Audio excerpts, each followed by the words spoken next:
Welcome to Speaking Holistically, the podcast that explores the power of alternative medicine, natural healing, and homeopathic solutions to help you achieve true wellness.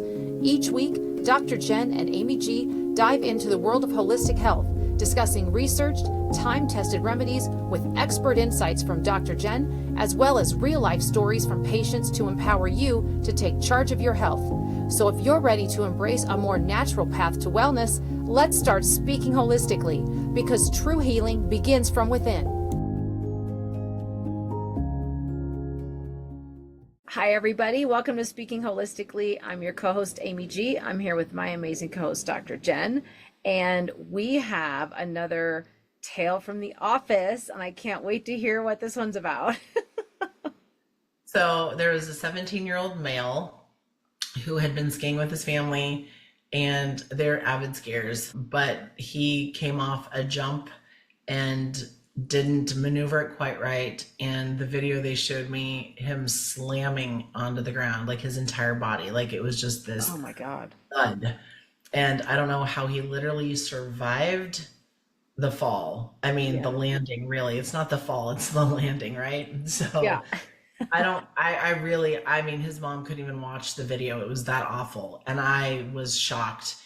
Fortunately, he's 17 in pretty decent shape, but even with that, anything can go wrong. Sure. So they obviously emergency, got him off the hill, stuff like that, and did scans, the whole 9 yards. Nothing was broken, which is absolutely shocking. That's amazing. Nothing was broken, yeah. So a couple weeks after they got home, she had mentioned something, and I said, well, why didn't you bring him in and have me adjust him? She's like, oh, I was a little nervous because of all this. I'm like, no, that's exactly why you need to bring him in. So he was having a really hard time seeing, and he was telling me that he'd come in from outside and go into the locker room and he couldn't see anything for a super, super long time. And he was just basically blind, couldn't see Oh my God. the board, just having a really hard time with everything.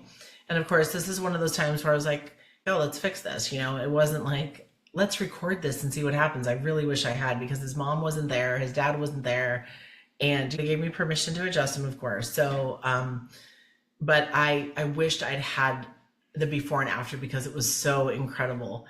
But what happened is, you know, I went through all my functional neurological testing and stuff, and so used the light for the pupillary light reflex to check his pupils and see dilation and constriction, see what's happening with those cranial nerves 2 and 3, and going from there. So I did that, and literally one side, perfect dilation and constriction and stuff. The other side, nothing. And I've been doing this for over 20 years, and I've never not had something. So I said, okay, well, let's take a look at this and this and this. And I went ahead and adjusted his neck only, just because I wanted to see how things were going to go. Adjusted his upper cervical C1, C2, which the C1 area, which is that first cervical vertebra, the first bone in the neck that's right up under the skull. Sometimes part of the brainstem actually extends down into that area, into the spinal cord. So it can impact a lot of those cranial nerves and how they're functioning. So I went ahead and adjusted his C1 and his C2 when they were in opposite directions. It was like they literally just went in an opposite direction, almost like it's putting pressure on the brainstem as much as it was in the spinal cord. So I adjusted that and sat him back up, made sure the lights were dim, went ahead, did the pupillary light reflex test again, and they were completely even. Both of them constricted and contracted at the same rate. Wow. And I was like, that's right. So no, it was awesome. He's like, oh my gosh, I can see. And I was like, that is so amazing. And I wished his parents had been there so they could see it. And I wish I had recorded, but like, these are things I think of later, you know, because I'm just so in the moment taking care of patients that this world of recording everything is, I mean, I'm a few years late on that for sure. So anyway, so we adjust to the rest of his body like we would normally do. Whatever we find that is misaligned, we adjust. And he went walking down the hall and was like, I can't believe I can see. So it was instantaneous. It was amazing. So wow. Yeah, he's been fine since, but it was pretty cool to see how when the neurological components are not having that pressure on it and taking that pressure off, how the body can function optimally for whatever that is for each individual. Yeah. Wow. What an incredible story. See, again, I'm so envious that you get to watch these, like you make them happen, first of all, but then you get to see on the other side how it transformed for that patient immediately. I mean, that's incredible. Yep. So, like I said, the mom was a little nervous, a little hesitant because her son had had such a major Yeah. injury. Yeah. And she's like, is chiropractic safe? And they've been seeing me for years. Yeah. And even when we get into that space, sometimes I'm like, yeah, absolutely. And, I've been adjusted since I was 2 days old. So I was a frank breech. So I was folded in half, came out butt first, and I was adjusted right after I was born. Now they do C-sections for those, but back when I was, forming and being born, that's not really what happened. They were still doing those because the liability wasn't as great as it is now so they are doing more and more C-sections for that for sure. But yeah, so I was adjusted immediately after I was born, and 2 days after, and then my kids were all adjusted at birth, if they needed it. And their births were pretty gentle. We had them in water. So we had birth tubs. And so they didn't have anybody yanking on them and stuff like that. So they didn't really need much in the way of chiropractic as far as that goes. But I've been called at 1 o'clock in the morning to go adjust a newborn because they're not pinking up like they should or whatever the situation is. So it's definitely neurologically makes a huge impact for a lot of people, especially with major traumas. And, that's something that is a case by case thing. It's not like, oh yeah, we're just going to put our adjusting table in the middle of the road and start adjusting everybody that comes in. We're doing our due diligence. We're doing orthopedic and neurological testing to make sure that this is what we should be doing. You have to put the right force at the right time for the right reasons, all that stuff in the right place. So, but for this kid, it was absolutely life-changing, and he's just lucky he didn't have more going on than that, really. I mean, seriously, the fact they didn't have anything broken is shocking to me, but I love just what you were able to do for him. I remember years ago you telling me that what our skeleton goes through as it goes through the birth canal, the manipulation of the skeleton in order to pass through the birth canal is so traumatic that oftentimes, and if it does need an adjustment or two, and that's so when people hear you say, oh, I got adjusted at 2 days old, or right after, a baby's born, I've adjusted it sometimes.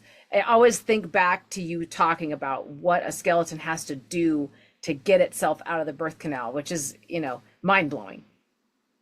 Well, and it can be traumatic. And then obviously who else is there that is part of the birth team per se? There's a lot of pressure they can put on the baby's heads and on their necks and their skeletons, and pulling arms out and pulling on heads. And, I had a baby come in and their jaw was not fully dislocated, but it was definitely out of alignment. He was having a hard time latching on. And here they had taken their baby to the pediatrician, and he referred them over to me, and I adjusted his TMJ, and he literally was like, his whole nervous system just calmed down and latched right on and never cried again. So, wow. I mean, it's not like it, but he was just fussing all the time because he was in so much pain. And that was from a little bit of a traumatic birth, from the pressure that the physician had put on his head and his neck and his jaw as they were trying to wrangle him out.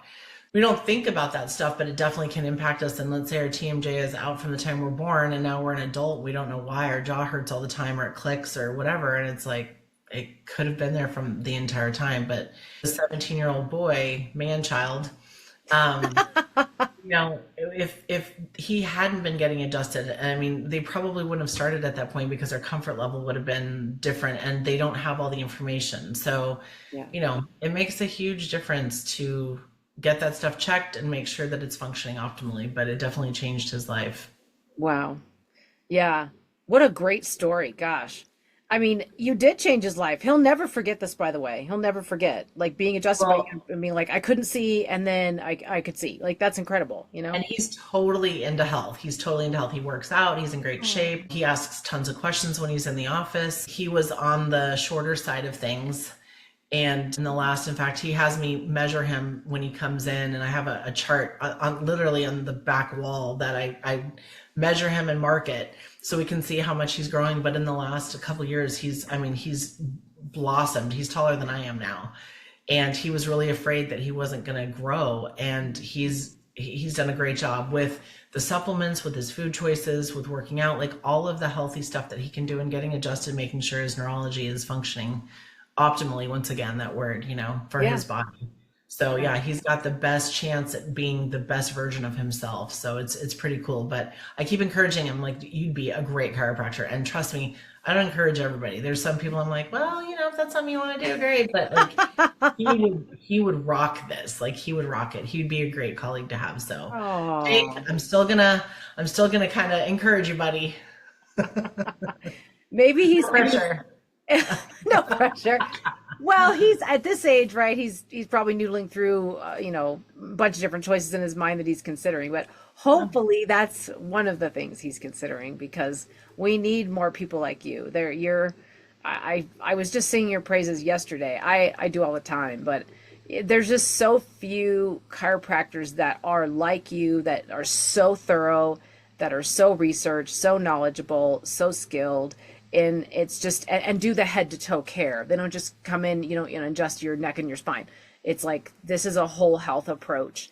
And, there just needs to be more of you. So hopefully he's a colleague someday, like you said. Well, and that's really the point, is like replacing ourselves, right? So at some point I won't be on this planet anymore, and we want somebody to replace us and have the same passion and knowledge and skill set and love. I mean, the love for that profession. I mean, I absolutely love chiropractic, and I adjust ankles and elbows and Toes and ears. Yeah, exactly. And it's not like I do everything on every person. It's whatever shows up that needs to be done is what we do.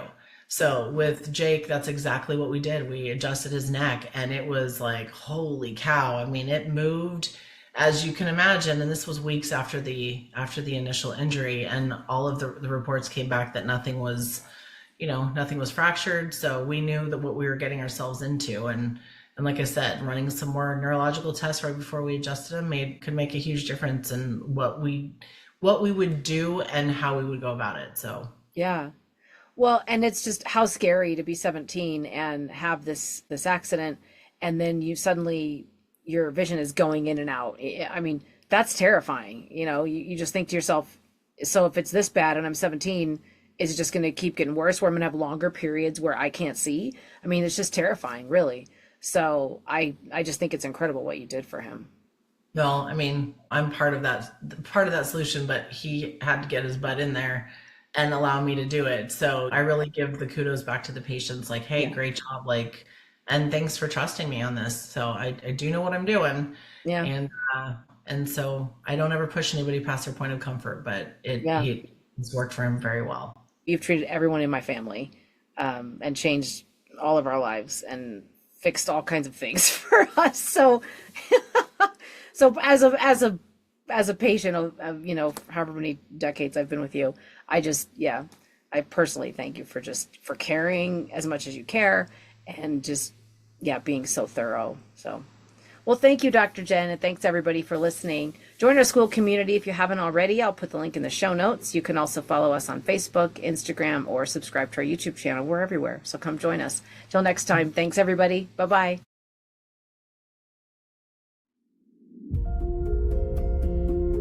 That wraps up another episode of Speaking Holistically. Thank you for listening. We hope today's conversation gave you new insights and inspiration to take charge of your health. If you enjoyed this episode and want to hear more, be sure and join the Speaking Holistically school community by clicking the link in the show notes. There, you'll get access to daily podcast episodes, weekly live Q&As, educational content, and so much more. You can also connect with us on our Facebook page, follow us on Instagram, and subscribe to our YouTube channel.